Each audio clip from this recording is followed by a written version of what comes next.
नमस्कार, सभी को कार्तिक मास की हार्दिक बधाई। आज पंचमत उद्घोष पर जानते हैं कार्तिक स्नान का महात्म्य, उसकी विधि तथा निषेध अर्थात क्या करना चाहिए, कैसे करना चाहिए और क्या नहीं करना चाहिए।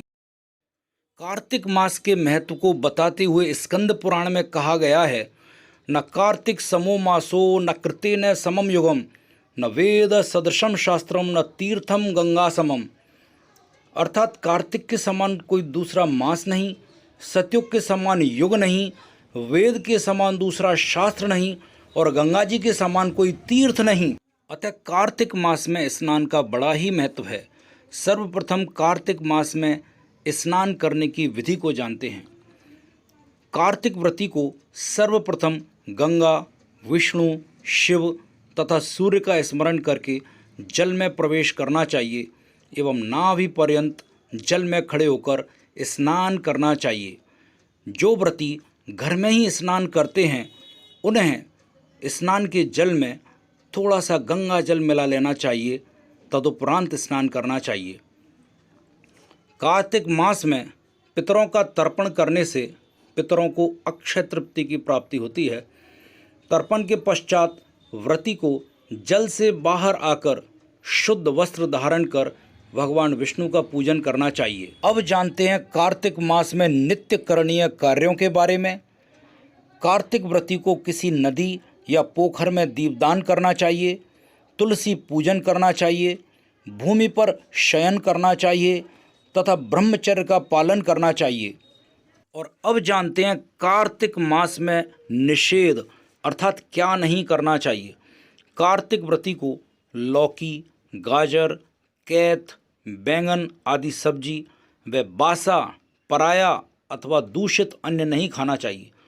साथ ही उड़द, मूंग, मसूर, चना, मटर, राई, हींग, मूली और हरी सब्जी का सेवन नहीं करना चाहिए। रजस्वला स्त्री का स्पर्श नहीं करना चाहिए। झूठा अन्न व सूतक वाले घर का अन्न नहीं खाना चाहिए। और अब जानते हैं कार्तिक स्नान का महात्म्य। कार्तिक मास हिंदू पंचांग के अनुसार वर्ष का 8वां महीना होता है। कार्तिक मास को उत्तम मास माना गया है। पुराणों के अनुसार इस मास में भगवान विष्णु नारायण रूप में जल में निवास करते हैं, इसलिए कार्तिक कृष्ण प्रतिपदा से लेकर कार्तिक पूर्णिमा तक सूर्योदय से पूर्व नियमित नदी या तालाब अथवा स्वच्छ जल से घर पर स्नान करने का बड़ा ही महत्व है। कार्तिक मास में कुमार कार्तिकेय ने तारकासुर का वध किया था। इस कारण कार्तिकेय को सम्मान प्रदान करने के लिए इस मास का नाम कार्तिक पड़ा। इसलिए भी कार्तिक स्नान का अपना अलग ही महत्व है। कार्तिक मास के महात्म्य की कथा के अनुसार एक बार एक गणिका अर्थात वेश्या थी। जब उसका यौवन ढलने लगा और वह बुढ़ापे की ओर अग्रसर हुई तो उसे अपनी मुक्ति की चिंता सताने लगी। वह एक ऋषि के पास गई तो ऋषि ने उस गणिका को कार्तिक स्नान करने का सुझाव दिया। तदनुसार गणिका प्रतिदिन सूर्योदय से पूर्व नदी में स्नान करके नदी तट पर दीप जलाकर पूजा करने लगी।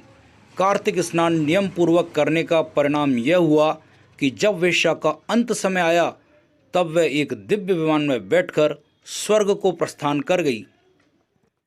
एक और कथा जो पद्म पुराण में आती है, उसके अनुसार देवी रुक्मिणी जी का विवाह श्री कृष्ण के साथ उनके द्वारा पूर्व जन्म में किए गए कार्तिक स्नान के पुण्य का फल था।